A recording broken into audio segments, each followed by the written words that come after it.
week in racing. It's time to recap it. And who better to do it than Michael and Magic? Two bros/pros who cover the highs and lows of racing around the globe on every one of the shows. Real fans look forward to these guys and their last stunts, cause they know they're not talking out of their royal ascot. What they say makes sense. So ladies and gents, sit back and relax as Blinkers Off presents The Magic Mike Show, where you hear the experts speak. The Magic Mike Show. Tune into the show every week. The Magic Mike Show. You can trust the show is the bomb because it's being brought to you by RacingDudes.com. Woo, we made it. What's up, everybody? I'm Magic. And I'm Mike. And this is The Magic Mike Show, episode 247. Huzzah! Mr. Samich, I hit record, or it went live, started the video, and then I realized that the water bottle, which I go through about this whole thing in the show, was in the other room. So I sprinted and took off, and I got back in the chair and set ready to go just as the music died off. So just under the wire. How you doing today? Doing good, man. It was a wonderful feat of athleticism. I'm proud of you. I just those quick moves. Just wait until you get into your late 30s. Those will just disappear, and you'll like pull a hammy when you're running into the living room for that water bottle. So enjoy it while it lasts, buddy. Oh God, yeah. I'm trying hard just to stay at my current level of athleticism. It's this whole getting old thing sucks, man. And then when I'm rough, unless you're Tom Brady, then it's just fine.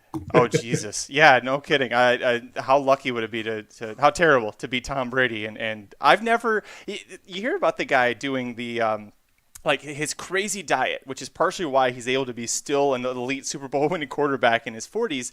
Part of that is zero alcohol. Part of that's the avocado ice cream and some other weird stuff. But the zero alcohol thing, I thought he pretty much abided to all the time. And you can tell because he's like that one person who's like never drinks and then goes to the bar with their friends and then just decides this is the night I'm going to go wild. And then the rest of the friends are going, this is why Tom doesn't drink. We shouldn't bring Tom to drink, you guys. This is not going very well. I disagree. I posted the video on my feed. There's a bunch of them. I reposted one of them on my Twitter feed. But man, like I didn't like Tom Brady until I saw him drunk. And now I'm like, you know what? I kind of like Tom Brady. Because if you go over the versions of drunk, right? You've got the angry drunk, you've got the blackout drunk, you've got the annoying drunk, you've got the loud drunk, and then you've got like the happy-go-lucky funny drunk.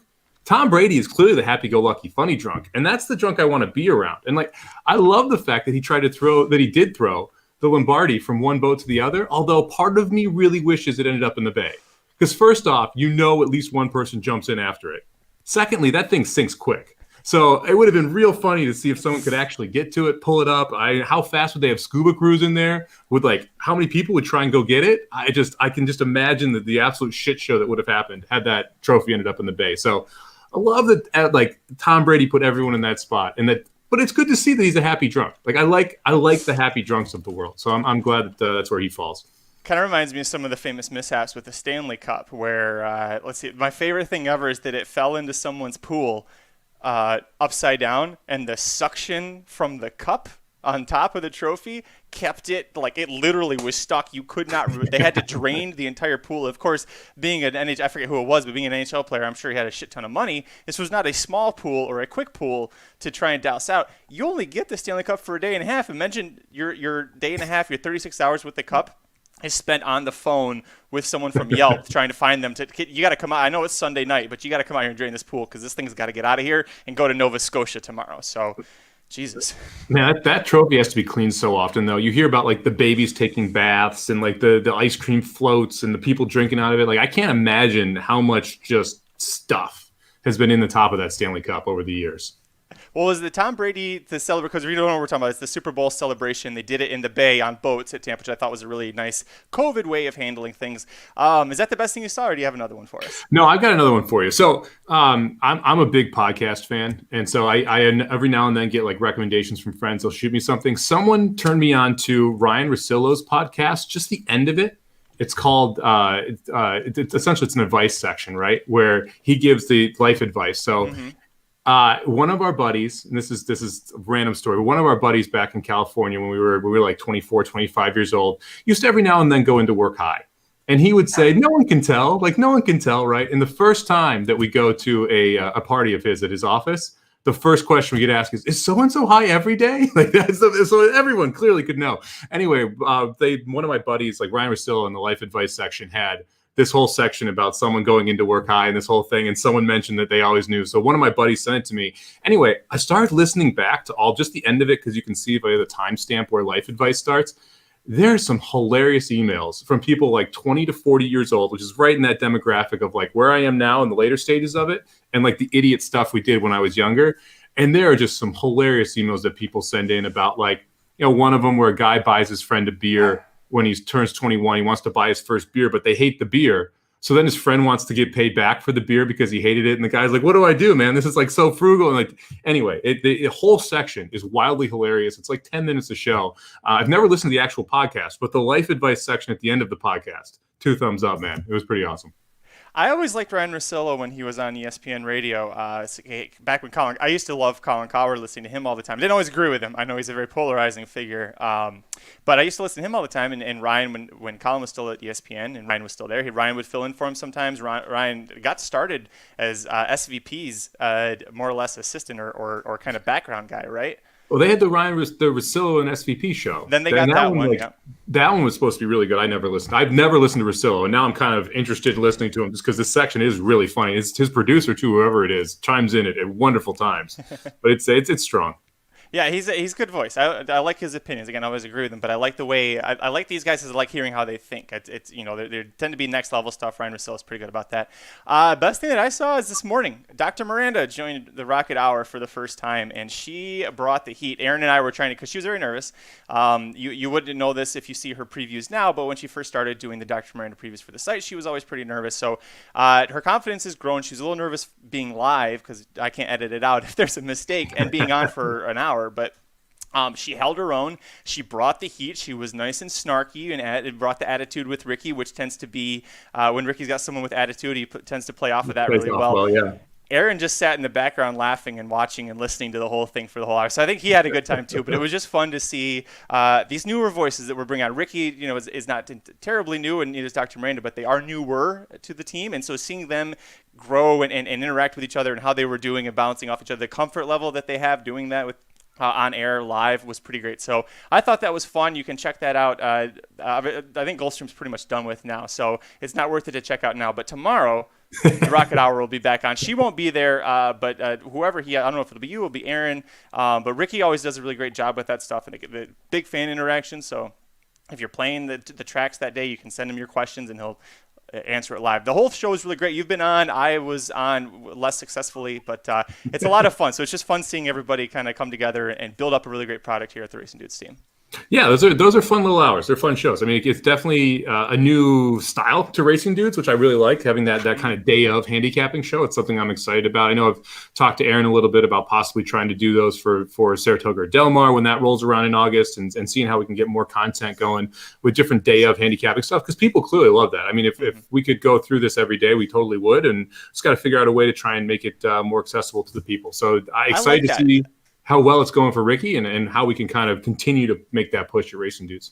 I wonder if we could do something about if we do, like, instead of doing like one track and doing like a pick four or something, do like some highlights, do like a half hour, start off with Saratoga and then a half hour Del Mar, or adjust the times a little bit. But those are two very marquee boutique event meets during the summer. So I would love to see something like that too. I listen usually to most of the shows for Ricky because it's just, I like listening to it. It's fun hearing the handicap talk. I don't play Gulfstream Park unless we're doing it on the show where it's a big day, but it's always a good educational tool as well to hear these guys, because what they're talking about on Ricky's Rocket Hour show is the handicapping tools. You can take them and apply them anywhere.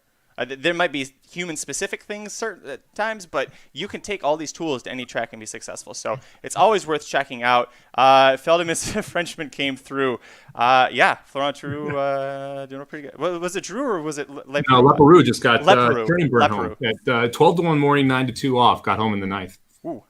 Ooh, little shorter price than you're probably hoping for. So anyways, we are at Gulfstream Park for Saturday's Late Pick 4. We're going to preview here on the site.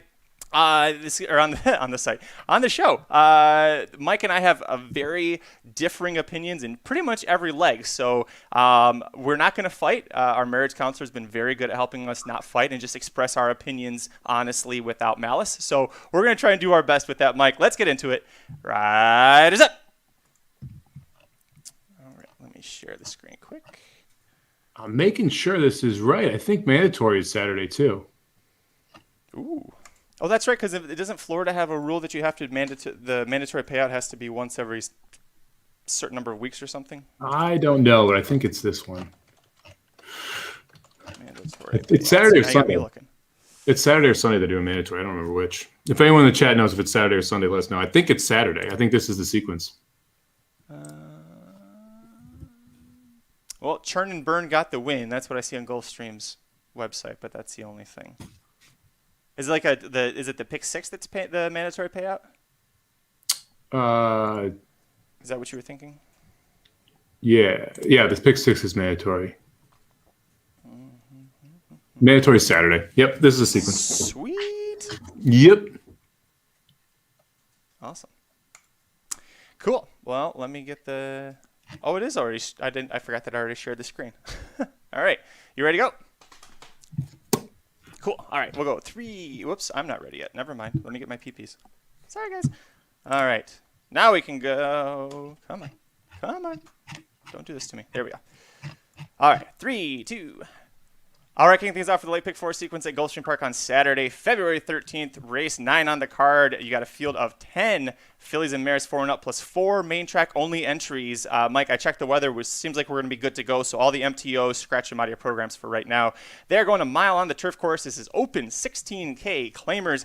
And boy, looking at the morning lines there on the screen, the number 2, Hop on the Bus, Gus. This was my must use here and is the 5-2 favorite for Saffie Joseph, Tyler Gaffalione, 2 humans that I like to pick a lot on the show. What are you doing on top? Yeah, I actually ended up a Hop on the Bus, Gus, too. I mean, this was an interesting sequence. You mentioned how you're deep in the first and the last leg. I think those are I think the first leg is a logical leg. I'm actually going to take a stand here in the last. And there's one race in this sequence, which we'll talk about, the 11th, where a lot could change. So make sure you definitely check back on Saturday, because we don't know exactly where horses are going to end up and what track they're going to end up at. One thing we were talking during the break, we should definitely mention right off the top, too, this is the pick 4 that ends in the mandatory payout as well. So these are the last 4 races for the mandatory pick 6 payout. For me, Hop on the Bus, Gus, was the horse that I think you kind of have to use. Not overly excited about this horse. It's changed barns a bunch of times. This is a reclaim for the Saffie Joseph barn. So they had this horse before the layoff. First off the layoff, they claimed this horse right back. We're returning right back at that level. Gaffalione staves the board through the barn change. You're going to see a lot of the same horses here. Beautiful Day, Feature Creature, Hop on the Bus, Gus, Yako are all very similar in a sense that they've faced each other a lot. So you have similar running lines that you can kind of look back to amongst these horses. To me, Hop on the Bus, Gus, was the most consistent. And I think this post position is actually going to be pretty beneficial.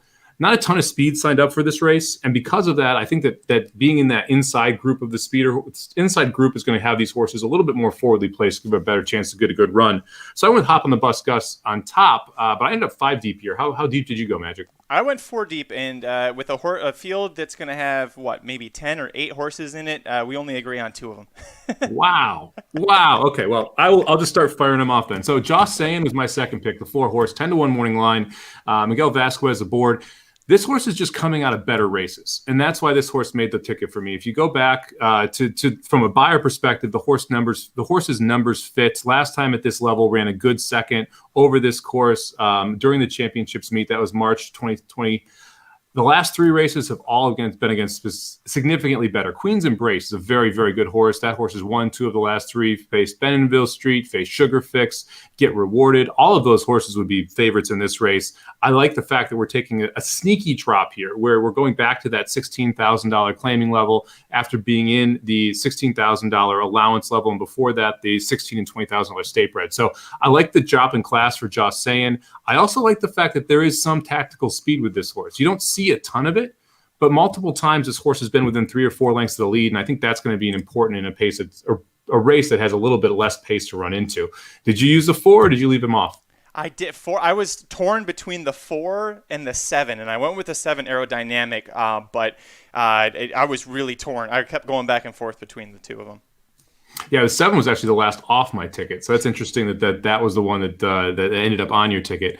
My third pick was the 8, and I'm assuming this is the other one you used. At least I'm going to guess this was the other one you used. Scatnap has run some big numbers. If you go back to the numbers this horse was running in 2019 and early 2020, all of those lay over this field pretty heavily. It's the third time trying this $16,000 claiming level, which is a little bit concerning, but the numbers improved. And last time out, this horse won for fun at this level. Or actually, it was non-winners of 1 in a year, but so there's a little bit of step up back to the open 16s. But that performance replicated will get the job done today. And if you look at the 1-2 back, there's A Beautiful Day, there's Feature Creature. And this horse ran in that same race at Hop on the Bus. Gus ended up running 5th. Well, the 8 horse ran 4th in that spot. So I feel like if you're using the 2, you kind of have to use the 8. Yeah, plus on top of that, 5 wins from 16 starts, 3 runner-up finishes going over the Gulfstream Park turf, 5 wins, 4 seconds and 2/3 in 15 starts at this distance. So very much fits. The non-winners have won for a year within the last year. That win last out actually gave me a little bit of pause because it is a class drop. Whereas here at 16K open claimers, you could have won literally last week and the week before that, and you could qualify. But the numbers, the pack form, lots of just allowance races, lots of protected races. I think now that she's 8 years old, this is where she kind of fits. But it seems like this should still be a horse that we can use confidently. But these are the only two, the 2 and the 8, that we're using confidently between the two of us. Yeah, I mean, it's kind of a mess. And when you try and figure out, look, the pace is coming from all the way on the outside. It's why I'm going to use the 12. I'm interested to hear why you didn't use the 12 with Saya's up. And I hate the post. Don't get me wrong. And I'm guessing that's why you left the horse off. But I think the 12 probably clears. And if the 12 clears and that's the only pace in the race, I think it's awfully scary. I'm not sure where else can go. And that's really why I ended up on the 12. I would like to avoid the 9 to 12 holes completely. But in this case, I think there's a significant edge from one of them. So I saw the 12 making the lead, and that's why I ended up including the 12 in my ticket. Did you use the 12? What did you think from a pace perspective? Was that not a really big concern of yours in this race? Post. You nailed it. Post is why I passed on this horse. So even if you take the 2 MTOs out, this horse is still going to be drawing or breaking from post 10, which is 2 for 45 with winners going 8 furlongs on the turf at Gulfstream Park. So very, very bad post numbers here. Now, this horse is very talented, but I'm a little concerned that Saez is going to have to use this. This is a horse that likes to be on the lead, and I think Saez is going to really have to push this horse hard to get to the lead. And it's by Munnings, so she has plenty of speed. This is early in her 4-year-old season here.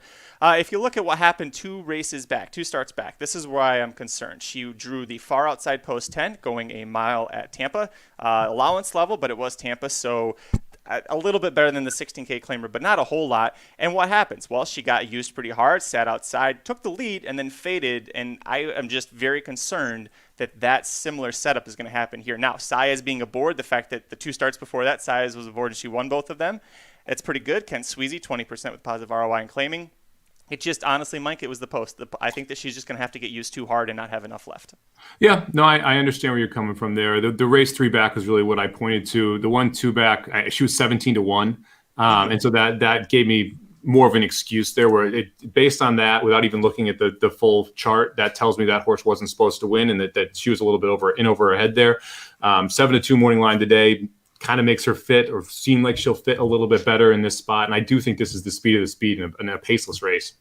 I'll go back to the 7 for the 3 that talk about the other 2 that we haven't that I've been using. The 7, I think is a suitable class level. If you look at that race last time out, I'm willing to scratch it out because, again, she drew the 10 post going a mile at this level. Just got stuck wide, and you can see even in the trip notes got carried way out. She just got stuck wide continuously. Now she's going to be drawn in breaking from post 6, I think, here. Zayas has been aboard her last 5 starts, including riding through the claim. Victor Barboza Jr. Is very strong in claims. He's actually at the best when it's first off of a claim, which I find interesting, and that his actual claiming numbers, they drop off quite a bit. He's almost 50% first off the claim. So don't have a lot of love for this horse, but all 3 wins came on this course, has won at the distance. And really, for me, this was as much about Zayas and getting a better draw than anything else here. You didn't use a 7, but real quick, why not? Yeah, for me, I just the numbers off the layoff are what scared me, and I didn't see a ton to love. And if I ended up using the 7, I was going to use a couple others in here, and it got to the point where I couldn't make the argument to include. And I do like the fact that we've got some tactical speed here for the 7. It does like Gulfstream Park, obviously 3 for 8. But for me, it got to a point where I couldn't add additional ones. I actually have the 7 in parentheses as a horse I would use if someone does scratch out. But I like the couple others more. The last horse I ended up using was actually right to the inside with Tawa. This horse won 2 back at the $20,000 non-winners of 3 level. Last time out was in the allowance. It was $16,000 allowance. Faced Queen's Embrace, Get Rewarded, a race that I've already talked about a little bit here, that the 4 is coming out of as well.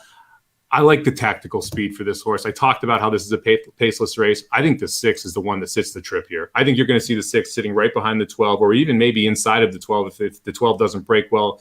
And if this 6 horse is able to sit close and get a good trip, turning for home, this one might be the one who's in front that they're trying to chase down. And I want to make sure I have the horse who's on the lead here. And I think the Tau is going to sit the perfect trip and get the chance to beat him at a nice price here at 10-1 morning line. Yeah, I mean, I don't hate that pick. It was a horse that I considered. Over half this field, I feel like you could make a case for, as Mike and I are doing. The last one that I use is the 9 Yakko. Don't love this horse. I'm a little worried that there's suddenly going to be a bounce here because after 38 starts, she suddenly posts a career best buyer, or almost career best buyer of 74. It's the best one that she's had since 2019, 2018. That's great. The big reason here is Junior Alvarado. Well, I talked about how on Rocket Hour you can learn things to take and apply not just that day. Junior Alvarado who Aaron thinks is riding as well as anyone in the whole country right now, and this horse had that huge bump, the same level, same same horse as she's been running against. Suddenly Junior Alvarado comes aboard. She gets second by a neck behind Feature Creature, who is, again, part of all those names that we keep referencing here. But she's got four of her 5 career wins came at Gulfstream. She's won twice over this distance. She does love the turf here. So I'm going to use her, but I'm really concerned there's a bounce factor here. I'm using because of Junior Alvarado. That's it. Yeah, I agreed with Aaron 2 weeks ago. But he has cooled off, man. If you look at Junior Alvarado's stats, he was riding lights out end of January, which, by the way, is when this horse ran that race. Mm-hmm. The last week or so has not been Junior's best, and that to me is where it's like this kind of ever changing, like just because Paco wasn't riding well, and now Paco's riding really well, and so you see some of these guys step up and pick it up, and so the fact that Junior's on is not a big time step forward to me. One of my biggest issues with this horse, and the same with the 7 horse, is that I got to use Fantastic Kingdom if I'm using these 2 horses, who's the 10, and all of a sudden then I'm including the 4, or I'm including the 7, and then I'm including the 9, and then I'm including the 10, and then I'm 9 or 6, 8 deep in a 12-horse race. And that just, to me, it just doesn't make any sense. So those 3 I kind of clumped together. And because I clumped those 3 together, I felt like you could knock all 3 of them out. And that's why I went with prices that I thought were coming out of different spots that were a little tougher than facing this kind of churn of horses that seem to just trade positions, but none of them really want to win. Because that's the other issue with that. Like, he ran a career best, or she ran a career best number and got second. Mm-hmm. And like that, so there's concerns in there for me that they don't want to get their nose down on the wire. Yeah, valid concerns indeed. We'll move on the second leg of the late pick 4 sequence at Gulfstream Park on Saturday, February 13th, race 10 on the card. This is allowance optional claimer, non-winners of 3 other than. They are going 1 mile on the turf course. Hey, look, Junior Alvarado's on a horse that I'm going to use, Mike. Spoiler alert. All eyes, however, are going to be on your 9-5 favorite. I can't believe this. The 5, Structure, your Breeders' Cup Juvenile Turf Champion from 2019. We haven't seen him for 15 and a half months. What the hell do you do with Structure here, Mike? Well, I mean, this is, okay, the morning line's terrible. Actually, that may not be true. The morning line may be accurate, but Structure should not be the favorite in this race. How about that? Like, I would not be shocked if Structure goes off to the favorite, but for my money, this horse is not the horse that you go to. First off, Chad Brown's barn has been ice cold, like ice cold. But the back class with this horse, I mean, we've got a past Breeders' Cup champion here, and this is the kind of the return race. We always talk about this, though. Often the return race is the one you can beat that horse, right? This isn't the goal. This is a prep to the goal. And the Structure is going to end up in Stakes Company next time out. This is kind of the tune-up to get that engine ready to go into the big level. For my money, and this is actually the horse that I almost considered singling in this sequence, which I know is kind of crazy considering we got the 5 in the next race, all the way to the outside, the 9 horse, Argentilio. Is that right? Yeah, Argentilio? We'll go with Argentilio. Look, this horse has good numbers as a 5-year-old after coming over from Great Britain. And notice that this horse ran at Ascot, and Dettori was up. And Dettori rode this horse quite a bit when he was over in Europe. And this came out of the John Gosden barn, which you often talk about as one of those better barns in Europe that you want to be running in. This horse was very well regarded over in Europe, comes over to the U.S. as a 5-year-old, campaigns at Churchill, and then goes to Indiana, Woodbine, running in high-level allowance class, and even in grade 2, faces March the Arch, the Black Album, Ivor, Admiralty Pier, comes out and runs off the layoff late in the 5-year-old season in $75,000 stakes, 42-1, faces Logical Myth Cross Border, runs third, and a very good third when you actually go back and watch the race. It says bumped early, pinched. This horse had a lot of trouble, and this horse was still flying toward the end. I don't love the fact that this horse is in for the 75K tag. That is my one concern with this horse, but everything else says all systems go to me. And if we go anywhere near that 95 buyer that we can replicate, and there is back buyers to support the 95. There's a couple 92s last year. You've got I think it was a 117 time form. I'm sorry, 107 and 110 time forms in the last 2 European races. This horse is dangerous. And we've got tactical speed. It was close to lead going a mile and a 16th. We're able to come from off the pace when necessary, like we did last race. I think this horse has multiple gears, and we're getting second off a layoff. We're in a good spot here. I love the 8-1 price on the 9 horse. Well, and you also had Logical Myth win a stakes race, I think about last weekend at the Fairgrounds. Got a 95 buyer for it too. So a couple concerns. I didn't use the 9. The barn is 5 for 42, second off the layoff. So 14% for a lower percentage barn for Connor Murphy. He was he's a young guy, but he's an old school horseman at heart. That doesn't surprise me too much. I'm really worried about the post draw here because, again, we're going a mile. It's a very quick run in there. And with the pace setup, I don't think that it favors him here. I also don't like the fact that you listed off all the competition he's been running against, which is higher than pretty much everyone he's facing here, depending on what happens with structure. I don't think that this is the right spot for him. I do like that Connor's getting cute with it. He's throwing him for the 75K tag because now he's going to be starter allowance capable later down the road. If he wins this, it's not going to count against him condition-wise. There's a lot of little things that I can see Connor doing here. I just don't like the horse enough to trust him to get the job done to win because he hasn't won since October of 2018. He missed all of 2019, but my point stands that it's just been a while since we've seen him get the job done. I didn't use structure either. 9-5 for a horse that hasn't been here for 15 and a half months for a barn that is, as you said, ice cold. No. I feel like this is a mistake I would have made in my previous life. Probably try to single him and move on and try and get cute. And I think I'm going to try and beat him here. And I'm going to go with the 4, Grand Journey as the first one that I try and use. It's Mike Maker. It's Irad Ortiz Jr. on the turf. You know I'm going to use this horse. Third start of the form cycle. I liked that when he was at Tampa last out. Antonio Gallardo, who's my favorite rider at Tampa, was in the saddle. Talker Listen got 4th in the Grade 3 Tampa Bay Stakes last week with a 91 buyer, so that backs up the 94 buyer this horse got for finishing a half length behind him at Tampa.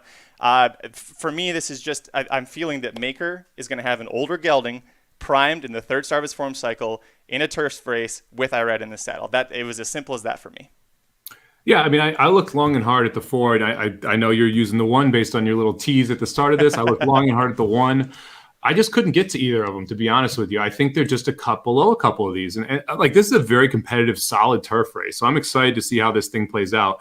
My main issue here with Grand Journey was I'm not sure how this pace works for him. Mm-hmm. I like the horse has been close in a couple spots, but for the most part, this horse wants to come from the back of the pack. And I'm not sure that that's necessarily the run we want into it. And then, by the way, the 9 beat the 4. And I realized that, that was first time Maker, and there's other things that you could say, but first time Maker is usually one of the best steps up, and that's when the 9 was able to knock him off. So to me, I thought the 9 was a little bit better of a horse and has a little bit more upside. I don't like the fact that this horse, and they're both 6, but 1 to me is lightly raced with a full year off, second off a layoff. Like, I think there's a little bit more arguments that you could see the 9 taking a step forward in that sense. However, I did look at the 1 and the 4 pretty hard here, even though I didn't end up using them. I am going to use Structor. Because if this horse is right, this horse is the best horse in the field. And that to me is the scariest part here, because this horse, when you saw him run, like that race at Saratoga that the instructor broke his maiden on was absolutely breathtaking. The comeback race, the Pilgrim, was just astonishing. And then you have that massive move after being shuffled back so badly at the Breeders' Cup. Really, really cool horse to see run. I like the fact that we've got Ortiz back up. And yes, I totally agree. Like, this is not necessarily the spot you want him.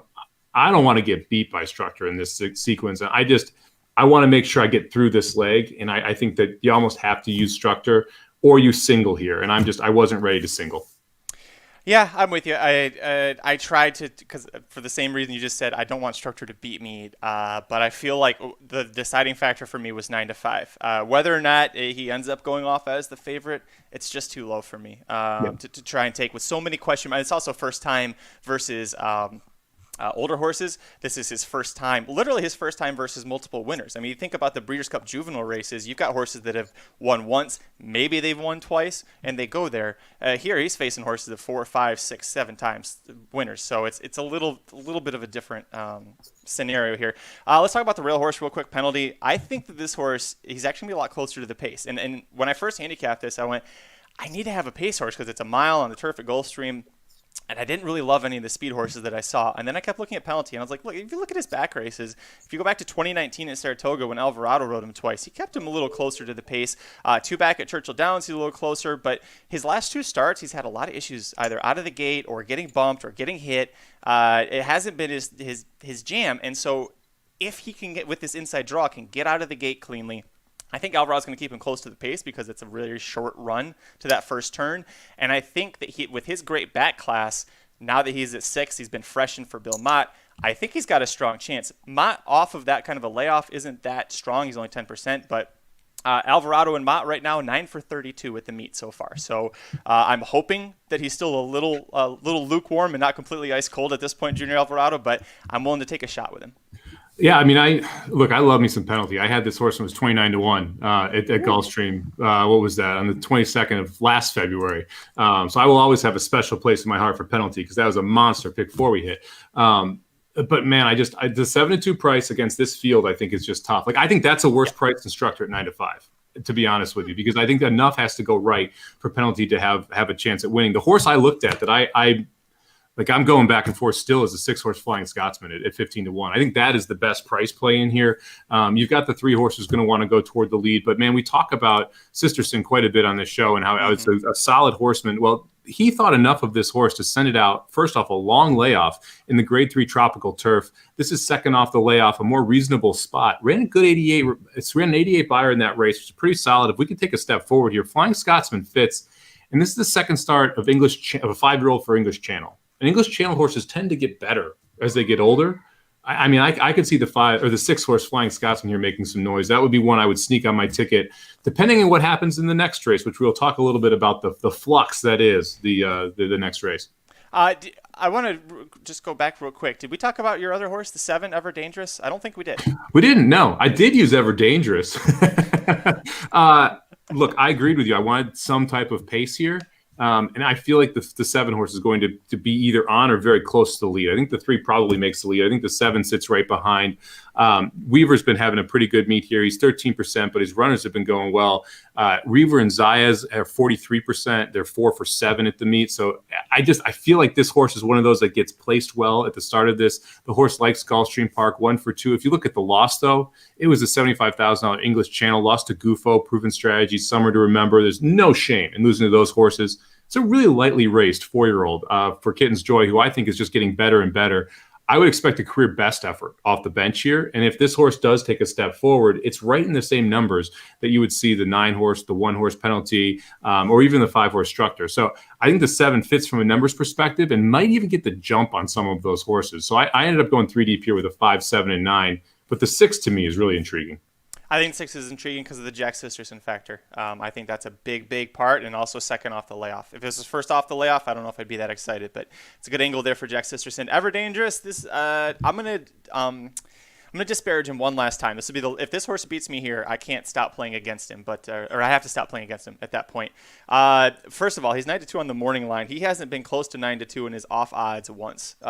Just the Rodney Dangerfield of horses right here. No respect. No. He's got the improving buyer speed figures. I like the fact that, by the way, after the Hall of Fame when he finishes 5th, Weaver pulls the plug a little bit, brings him back fresh, and he wins at Belmont and then goes to the Bryant Station. My problem, because that Bryant Station was on the Breeders' Cup undercard, my problem is he wasn't also eligible for that race. They didn't think that he was qualified to be in that race with 14 horses already drawn in. The only reason he made it is because the freaking Aidan O'Brien horse drew into the Breeders' Cup mile, which then he won, which then Ever Dangerous came in. Yeah. There was like that whole big domino effect between those 2 stupid turf races that weekend that just were just gigantic bombs.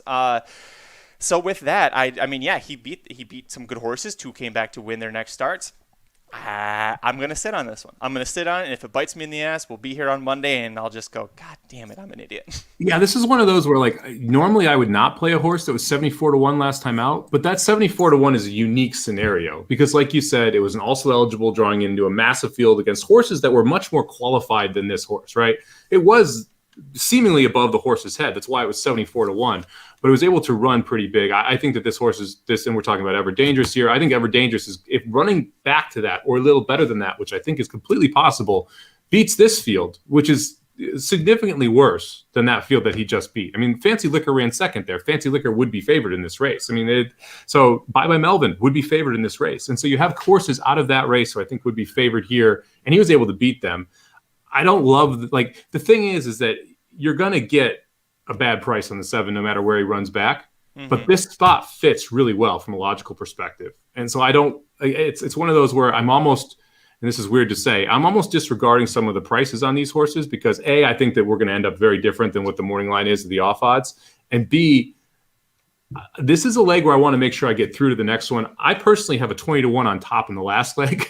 So I want to be alive going into that last leg, and that's one of the reasons why I'd use a horse like Structor here. And if you're going to single the chalk in the next race, singling Structor, singling that horse, probably not a great idea, right? You need to be able to find a way to separate your ticket in some manner. Well, I'll just tease the last leg real quick. If one of us is alive to the last leg, because this is the leg where we completely disagree. We don't have any common horses right now. If one of us is alive going into that last leg, one of us is going to feel very good about his chances of winning, almost you could say a sure thing, and one of us is going to be sweating some bullets still. So let's move on to the third leg of the late pick 4 sequence at Gulfstream Park on Saturday, February 13th. How are you going to sweat bullets with your all button?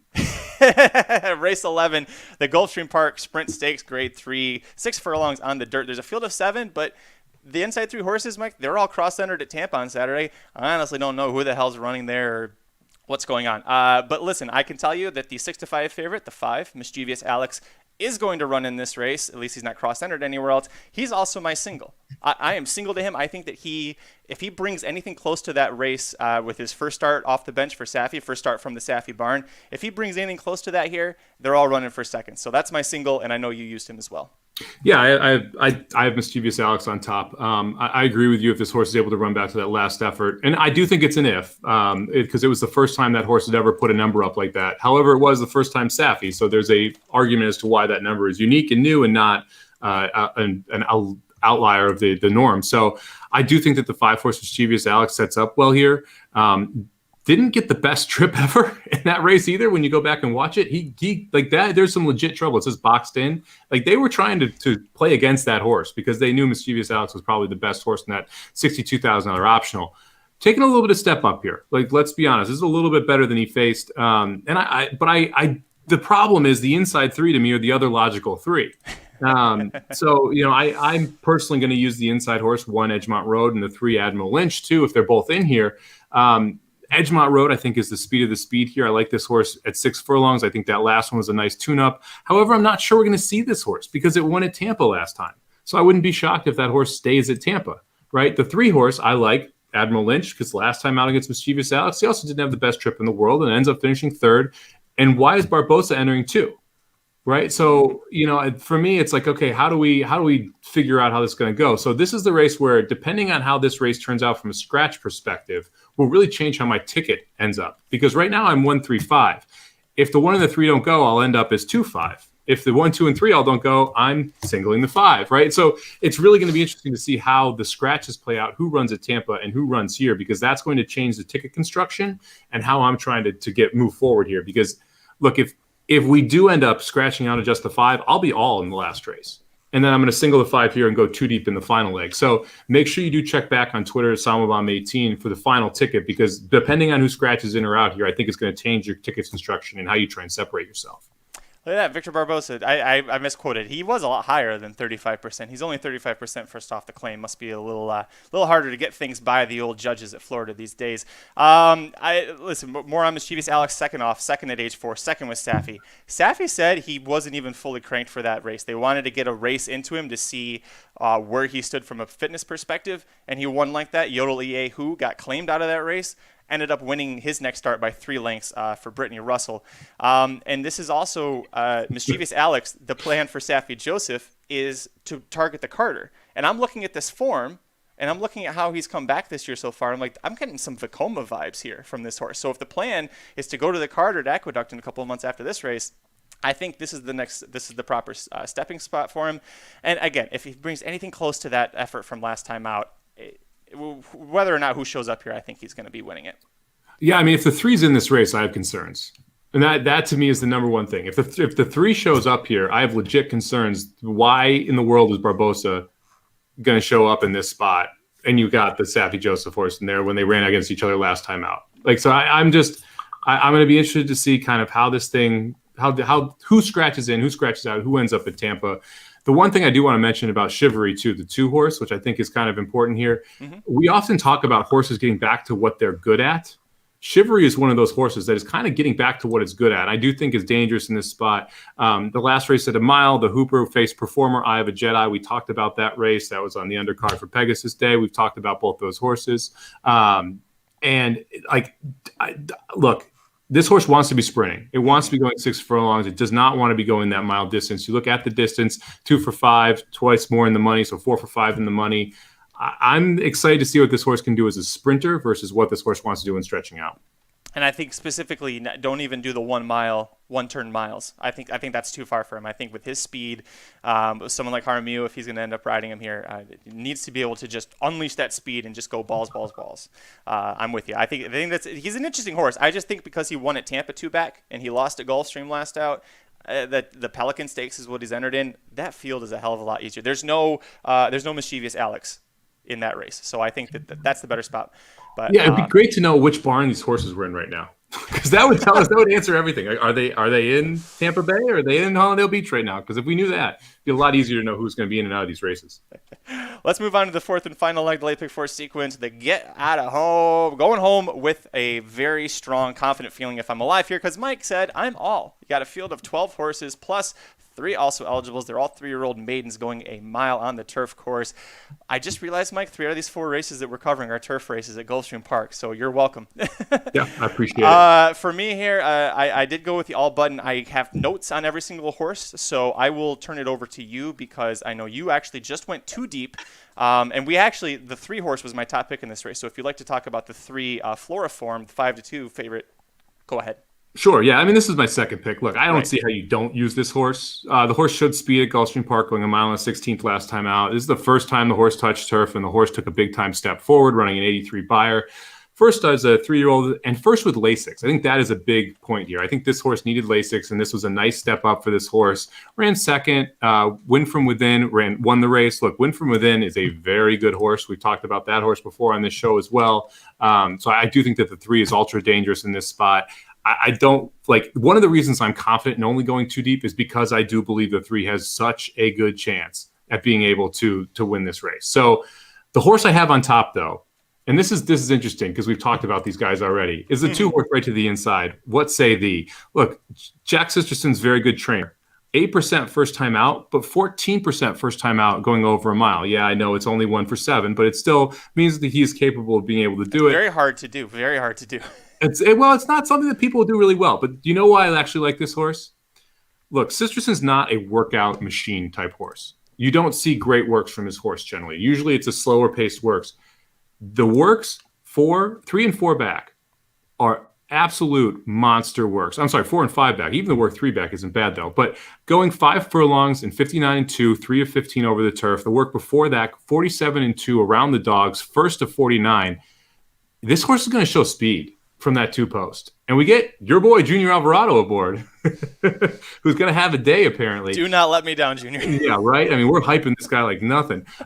Also, See the Stars is one of those the sires that you often will see in Europe, right? But you don't see a ton of here in the U.S. See the Stars is a very good sire out of a Tappet mare. The breeding is there. The workouts are there. We're getting a huge 10-1 price. Watch the board on this horse. If this horse gets bet, this horse is going to run. Like if you see this horse down at like 5-1 or something, I'll drop. I'm more confident if this horse goes off at 5-1 than 20-1. We'll put it that way, because you just get that feeling that if the word is out that this horse is good, and you already see it in the form line and the connections, the 2 could be a monster here.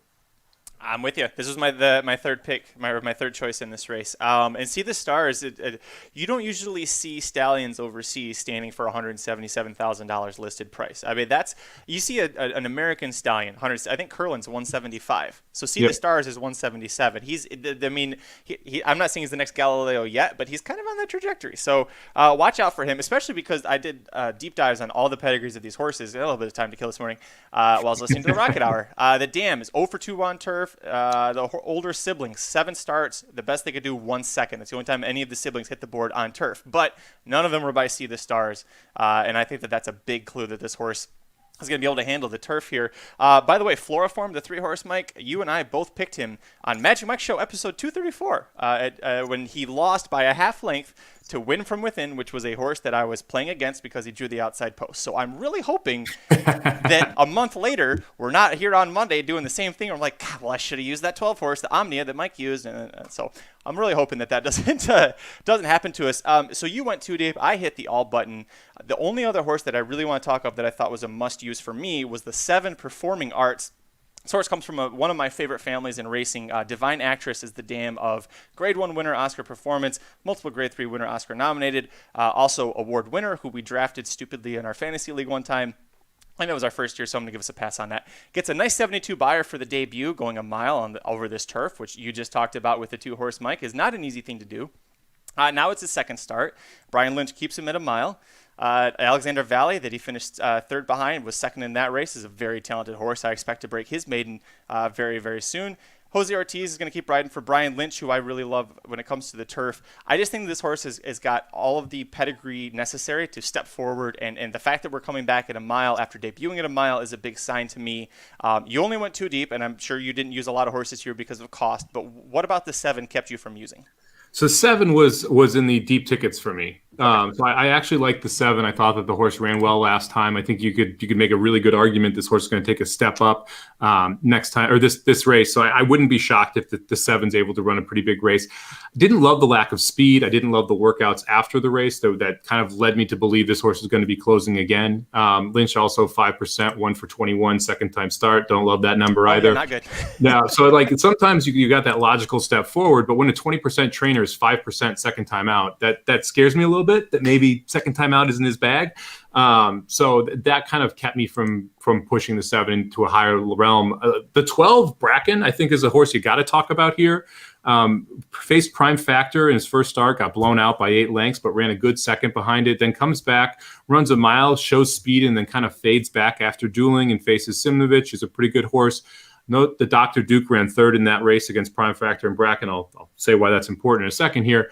I think Bracken is probably your logical speed, and it has to gun and send. Oh, yes. So, I mean, it's one of those, okay, well, if we think that the 12 is going to send, maybe we get the lead at Gulfstream Park going short distance. The post sucks again, but the horse has quite a bit of talent. And if the horse takes the turf and based on the pedigree, I don't think that should be a huge issue with Speightster or Spicetown. And then that mizzen mast on the bottom shows me some turf play. So I do think that the 12 could take the turf and is probably the speed of the speed here. So that was my next up. I thought the 5 was interesting too. I don't know if you looked at the 5 at all, but Pulsar, who is going to go off here at all of that 30-1, gets claimed out of a maiden 40 at Churchill Downs, which isn't something you usually see. Runs and was 10-1 in that race. So how often do you see a 10-1 horse claimed in a maiden 40? Right, actually runs out of its debut. Yeah, on its debut. So it's a rare thing. Horse runs second. They run it back protected. And now this is a $150,000 Son of Frosted going to try the turf for the first time after 2 sprints to a route. Ton of different reasons I like this horse. You also get Leparoux up. I think the 30-1 is way too big. The horse had trouble at the start last time. And notice who ran third in that race.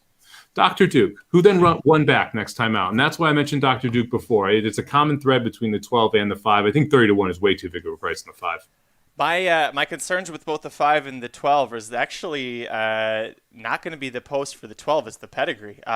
Both of these sires, Frosted and Speightster, not great with turf so far. Frosted has got 2 winners from 38 starts on turf. I think one of them was routing, so you've got that going for you. And as far as the 12, Speightster still looking for his first turf winner on any distance. He's over 23 right now with 2 seconds and 3/3. I don't see that changing here with Bracken because of the post, but hey, I went all, so if it happens, all right. I'm okay with being wrong this time. I just can't be wrong the other. Also, be wrong on the 5. That's a better all button horse. There you go. The Bracken is also a half to a horse named Sunday Scheming, who was got a win in the third in turf. Broke the maiden over this course in distance, albeit at the maiden 12.5K level, but does have success over the track. The last one I want to bring up, the 8 Holy Redeemer, 14% turf sire for Blame. That is a big angle here. This horse has never touched turf. The one time this horse tried routing on dirt, got bothered and bumped at the start and did not have a good time that day. So now we're first time turf. We're going to stretch back out to routing, try it on turf this time. Paco's going to ride back for Edward Plesa Jr. for the second time. So the Blame angle here and the fact this horse lost to Prevalence was in that race, forget about that. It was Prevalence. I think the Blame factor here gives this horse a bump up.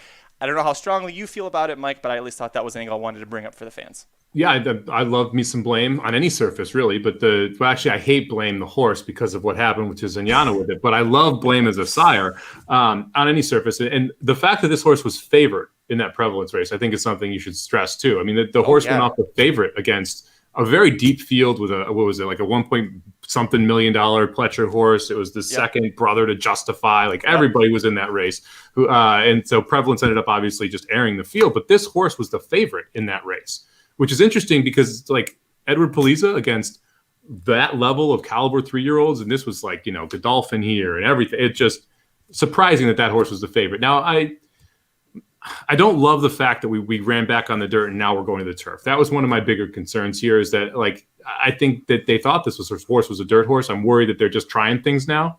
And that's one of the reasons the 8 fell off. But look, Paco's going to be aggressive with this horse. It's going to be forwardly placed. You're going to get a decent shot. I don't dislike the 8.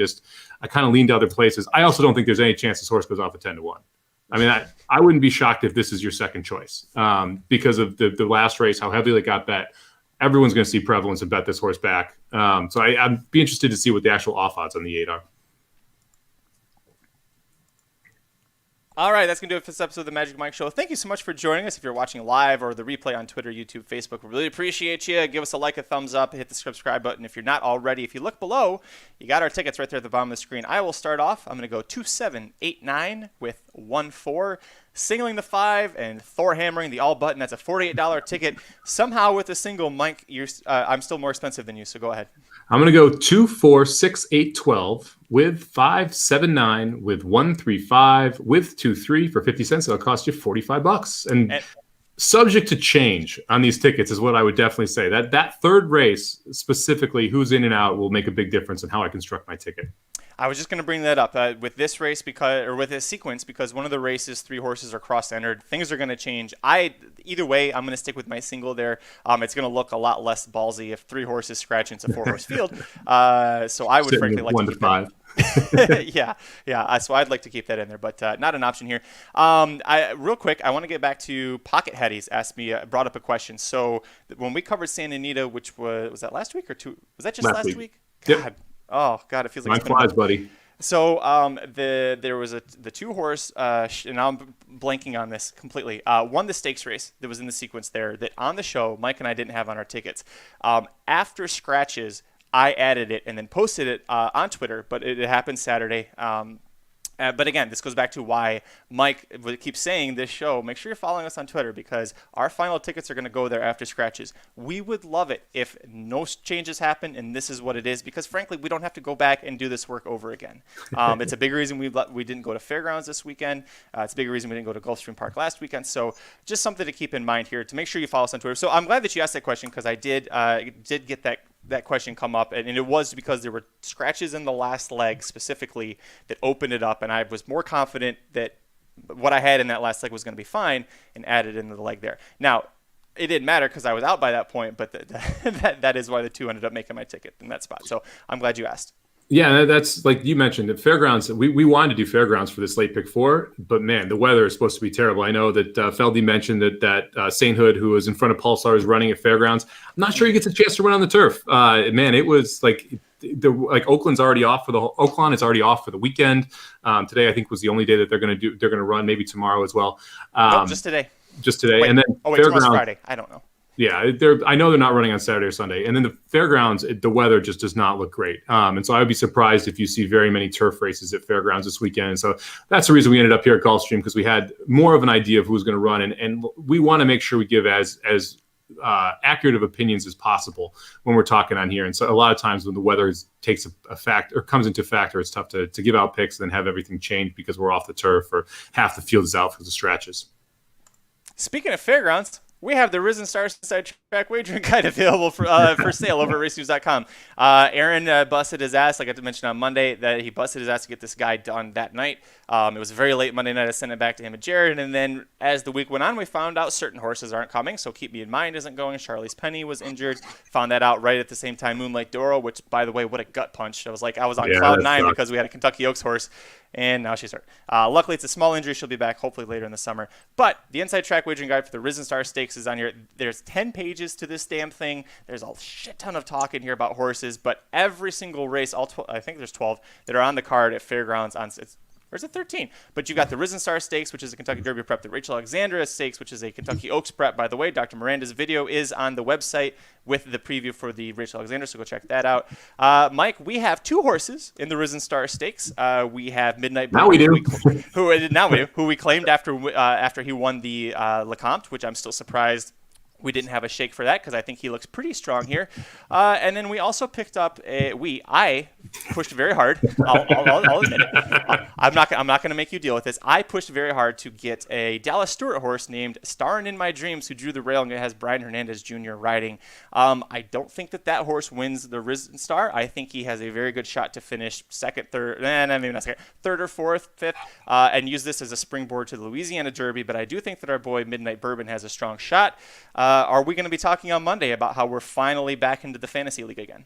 Yeah, I mean, I think this actually sets up pretty well for Midnight Bourbon, to be honest with you. So I'm excited to see how he's able to run. Senor Buscador, who has probably my favorite name of the Derby Trail, not one that I'm really interested, to be honest with you. Like I don't love the race that he won. I felt like it fell apart, and that's why he was able to get the W. And so I'm interested to see what happens at a track where you don't see as many races fall apart and where you want to be closer to the lead. So I think Senor Buscador is kind of up against it in this spot. So I disagree with Aaron here as he's got Senor Buscador on top, but I want a horse who's a little more forwardly placed at Fairgrounds. This race is generally won by speed. I'm gonna stick to that and hope Midnight Bourbon's able to go gate to wire, or at least be very close to the pace, and then end up getting to the wire first. Going this long, this early, still. I mean, I think a big reason Midnight Bourbon won the Lecomte is because he's a front runner. You need speed in these races, and you saw the forward placed horses do really well because they just didn't. Whenever the pace falls apart, everyone else is falling apart behind them already. Senor Buscador, I think it's interesting that his 2 wins have been from way off the pace, but Todd Fincher, his trainer, had kept saying, that's not by design. We're not doing. He's just a little slow out of the gate. But it's not a great thing. But we're not trying to do that. And so what Fincher's trying to say is that don't handicap this like he's going to be coming from the clouds, because our goal is to have him closer to the front. I'll be curious to see how that works out, because if he's right and Senor Buscador being close means he wins this by a country mile, well, this is a damn good racehorse. But or he doesn't have the same kick because he's closer to the pace. Exactly. I mean, like, look, man, if it walks like a duck and it quacks like a duck, don't tell me it's not a duck. Like the force is closed from the clouds twice in a row. I'll believe that it has some forwardly placed the momentum when I see that. The only person who's not paying for the funeral in this spot is Aaron, because Aaron has been on Senor Buscador from day one. I will say Aaron and I independently picked him to win the Springboard Mile together, but that's as far as we go here. Real quick before we get out here, Mike, Mark Heft asked a pretty great question. Will you two take the Risen Star with a grain of salt since it'll be a sloppy track? Hard to say right now, but my instinct is to say no. I mean, I think there's some pretty talented horses here, and I think that I don't know. There was a time when I first got into horse racing when I didn't understand the difference between sloppy, fast, as a screw-up horses. And I asked the racing dudes long before I met them, I said, what do you do here? And they said, great horses can win on anything. So if you think there's a really good horse in here that could go on to win the Kentucky Derby and they do well on the slop, that should fortify it for you. But what about you, Mike? Well, I'll just help you out right off the bat here.